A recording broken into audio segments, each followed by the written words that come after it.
لیکن وہ ابھی ابھی VIP اسکواڈرن فلائنگ فالکنز اور فوکرز میں منتقل ہوا تھا۔ ہم اپنے F-16 پر میزائل اور بارود نصب کر رہے تھے جب بیس کمانڈر ہینگر تک پہنچا۔ اس نے میری طرف ہاتھ بڑھایا اور کہا کہ مجھے افسوس ہے۔ میں نے پوچھا کیا کوئی زندہ بچ گیا ہے تو انہوں نے جواب دیا نہیں۔ اسی وقت ٹورنٹو کینیڈا میں ہزاروں میل دور جنرل ضیاء کے بڑے بیٹے اعجاز الحق اپنے اہل خانہ کے ساتھ چھٹیوں پر تھے۔ 17 اگست کو کینیڈین ٹائم صبح 10 بجے کے قریب ٹیلی فون کی گھنٹی بجی۔ فون کرنے والا کیپٹن پیر محمد جو جنرل ضیاء کے ADCs میں ایک تھا۔ وہ اعجاز الحق کو بتاتے ہیں کہ ان کے والد کا طیارہ لاپتہ ہو گیا ہے۔ جنرل ضیاء الحق کے بیٹے نے راولپنڈی میں اپنے دفتر میں ایک انٹرویو میں کہا کہ میرے خیال میں وہ اسے نرمی تک ہم تک پہنچانا چاہتے تھے۔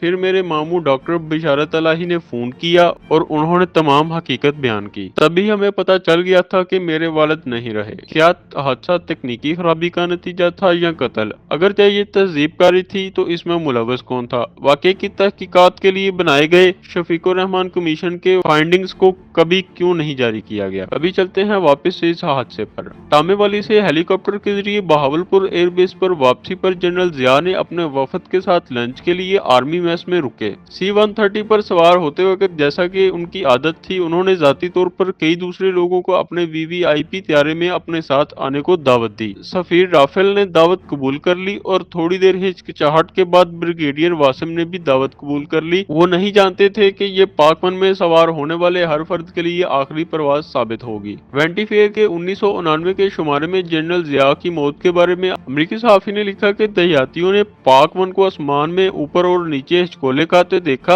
جیسا کہ یہ کوئی رولر کوسٹر تھا، اور اپنے تیسرے لوپ کے بعد یہ نیچے مٹی میں دفن ہو گیا، براہ راست صحرا کی طرف جا گرا، پھر یہ پھٹ گیا اور ایندھن جلتے ہی آگ کا گولا بن گیا۔ اس کے بعد کئی دنوں تک یہ قیاس آرائیاں اور افواہیں عروج پر تھیں کہ جہاز کسی میزائل کا نشانہ بنا، ہوا میں دھماکے سے تباہ ہوا، کوئی مہلک گیس خارج ہوئی اور جہاز میں آگ لگنا وغیرہ۔ غلام اسحاق خان اور جنرل بیگ سمیت سویلین اور فوجی قیادتوں کی طرف سے بار بار تہذیب کاری کا ذکر کیا گیا۔ اس کے متعلق جنرل بیگ کی سوانح حیات میں لکھا ہے کہ میں نے کور کمانڈر بہاولپور جنرل شفیق سے رابطہ کیا، انہوں نے بتایا کہ ہلاک ہونے والوں کی شناخت مشکل ہے۔ جنرل ضیاء کی کچھ باقیات ملی ہیں جنہیں ہم جمع کر رہے ہیں تاکہ ان کی میت کو تیار کیا جائے، اور یہاں CMH کے ڈاکٹروں کی ٹیم موجود ہے جو پوسٹ مارٹم کے لیے اعضاء اکٹھے کر رہی ہے۔ جنرل ضیاء کی میت دوسرے دن راولپنڈی پہنچی۔ دوسرے دن میں نے جنرل شفیق سے تفصیل سے بات کی، میں نے پوسٹ مارٹم رپورٹ سے متعلق پوچھا، انہوں نے بتایا کہ CMH سے رپورٹ کا انتظار ہے۔ چند دن بعد رپورٹ ملی تو اس میں کسی قسم کے کیمیکل کی نشاندہی نہیں ہوئی، اور چند ہفتوں بعد جب امریکہ سے رپورٹ آئی تو اس میں کسی قسم کی علائش نہیں پائی گئی تھی۔ یہاں ایک اور اہم بات بتاتے چلیں کہ جنرل اختر عبد الرحمان کا نام جنرل ضیاء الحق کے ساتھ سفر کرنے والوں کے ساتھ شامل نہیں تھا۔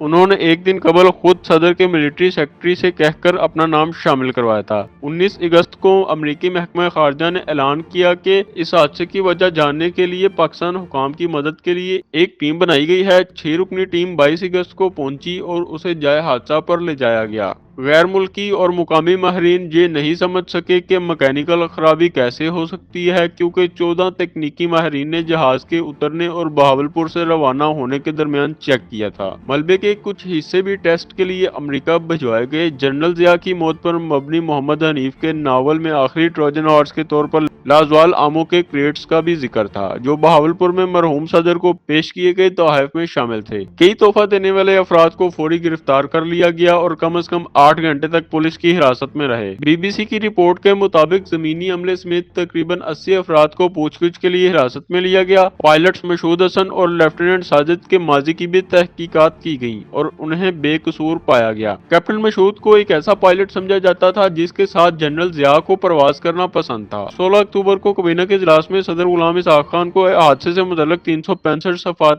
پر مشتمل ریڈ باؤنڈ ٹیکنیکل رپورٹ پیش کی گئی۔ اسے ایئر کموڈور عباس ایچ مرزا کی سربراہی میں ایک بورڈ آف انکوائری نے تیار کیا تھا۔ اس گروپ میں کیپٹن صباحت علی خان جو کہ C-130 کے پائلٹ اور ماہر تھے، اور GP کیپٹن ظہیر الحسن زیدی جو حادثے کی تحقیقات کے ماہر تھے، وہ اس ٹیم میں شامل تھے۔ امریکی رپورٹ بھی اپنی منزل پر پہنچی۔ ملبے کی جانچ نے واضح طور پر اشارہ کیا کہ طیارہ درمیانی ہوا میں نہیں ٹوٹا تھا۔ نہ ہی اسے میزائل کا نشانہ بنایا گیا تھا اور نہ ہی جہاز میں آگ لگی تھی۔ بجلی کی ناکامی کا بھی ثبوت نہیں ملا۔ پروپ انجن اپنی پوری رفتار سے کام کر رہے تھے، برقی نظام اور ایندھن کے پمپ سب معمول کے مطابق کام کر رہے تھے۔ مکینیکل ناکامی کے امکان پر غور کیا گیا، تاہم C-130 دو ہائیڈرولک سسٹم ایک دوسرے سے آزاد تھے اور وہ دونوں حادثے کے وقت کام کر رہے تھے۔ ایک اہم موڑ اس حادثے میں تب آیا جب اسلام آباد میں پاکستان انسٹی ٹیوٹ of nuclear science and technology میں کیے گئے ملبے کے کیمیائی تجربے میں غیر معمولی مقدار میں غیر ملکی عناصر پائے گئے۔ مثال کے طور پر پینٹریتھیٹول ٹیرانائٹ کے نشانات پائے گئے، جو کہ ایک دھماکہ خیز مواد تھا جو اس کے بعد کئی دہشت گرد حملوں میں استعمال ہوا، جن میں 2 مرتبہ یہ ایک ہوائی جہاز گرانے کے مقصد میں بھی استعمال ہوا۔ اینٹیمونی اور فاسفورس کی باقیات بھی موجود تھیں، جو عام طور پر ہوائی جہاز کے ڈھانچے، ایندھن وغیرہ میں نہیں پائی جاتی ہیں۔ رپورٹ کے مطابق پائے جانے والے عناصر کو زہریلی گیسوں پر مشتمل دباؤ والی بوتلوں کو آگ لگانے کے لیے استعمال کیا جا سکتا ہے، جس کے نتیجے میں پائلٹس اور فلائٹ ڈیک پر موجود دیگر افراد کی مکمل یا جزوی طور پر معذوری ہو سکتی ہے۔ یہ بھی امکان ظاہر کیا گیا کہ گیس کی کارروائی اتنی تیز ہونی چاہیے تھی کہ اس بات کو یقینی بنایا جا سکے کہ فلائٹ ڈیک پر موجود کسی بھی شخص کو اپنا آکسیجن ماسک پہننے کا وقت نہ ملے۔ رپورٹ میں یہ نتیجہ اخذ کیا گیا کہ تکنیکی وجہ کی عدم موجودگی میں حادثے کی واحد دوسری ممکنہ وجہ مجرمانہ فعل یا تہذیب کاری کا واقعہ ہے، اور سفارش کی کہ مجرموں کی شناخت کا تعین کرنے کے لیے تحقیقات کا حکم دیا جائے۔ آخری الفاظ جو انہوں نے ونگ کمانڈر مشہود حسن سے سنے تھے وہ تھے اسٹینڈ بائی، جو ایک غیر معمولی طور پر تناؤ والا لہجہ تھا۔ پھر ونگ کمانڈر منور کہتے ہیں کہ پھر انہوں نے پوش ٹو ٹاک سوئچ کے کلک کی آواز سنی، جس کے بعد ایک مدھم آواز نے پکارا مشہود، اور پھر مکمل خاموشی چھا گئی۔ رپورٹ کے نتائج کے بارے میں ایک پریس کانفرنس کی گئی جس میں تقریباً 30 صفحات کو عوام کے لیے جاری کیا گیا، اور سیکرٹری دفاع اجلال حیدر زیدی نے کہا کہ جنرل ضیاء کے C-130 کی بہاولپور میں قیام کے دوران فوجی اور سویلین سیکیورٹی اہلکاروں نے حفاظت کی تھی۔ جنرل ضیاء الحق اور جنرل اختر کے بیٹوں اور دیگر کا کہنا تھا کہ جنرل ضیاء الحق جنرل بیگ کی بطور نائب سربراہ فوج کے آپریشنل پہلوؤں پر زیادہ کنٹرول حاصل کرنے کی کوششوں سے ناخوش تھے اور ان کی جگہ لیفٹیننٹ جنرل محمد افضل کو تعینات کرنے کا منصوبہ بنا رہے تھے۔ ہوائی حادثے کے تناظر میں جنرل بیگ کو شک کی نگاہ سے دیکھا جانے لگا، تاہم جب ایک نجی ٹی وی چینل نے اس متعلق ان سے رابطہ کیا تو وہ ان الزامات کے بارے میں انتہائی تلخ تھے جو برسوں سے ان پر ڈالے جا رہے تھے۔ انہوں نے پوچھا کہ اگر وہ اس معاملے میں کوئی کردار ادا کرتے تو وہ خود کیوں نہ اقتدار سنبھال لیتے۔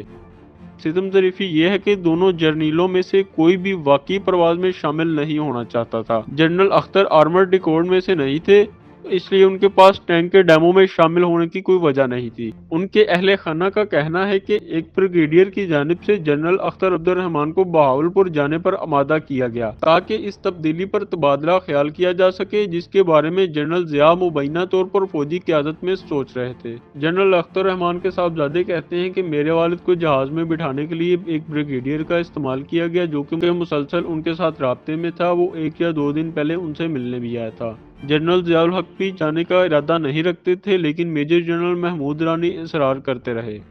جنرل ضیاء اور جنرل اختر دونوں کے خاندان ہرکولس C-130 بنانے والی کمپنی لاک ہیڈ پر ہرجانے کے لیے مقدمہ کرنا چاہتے تھے۔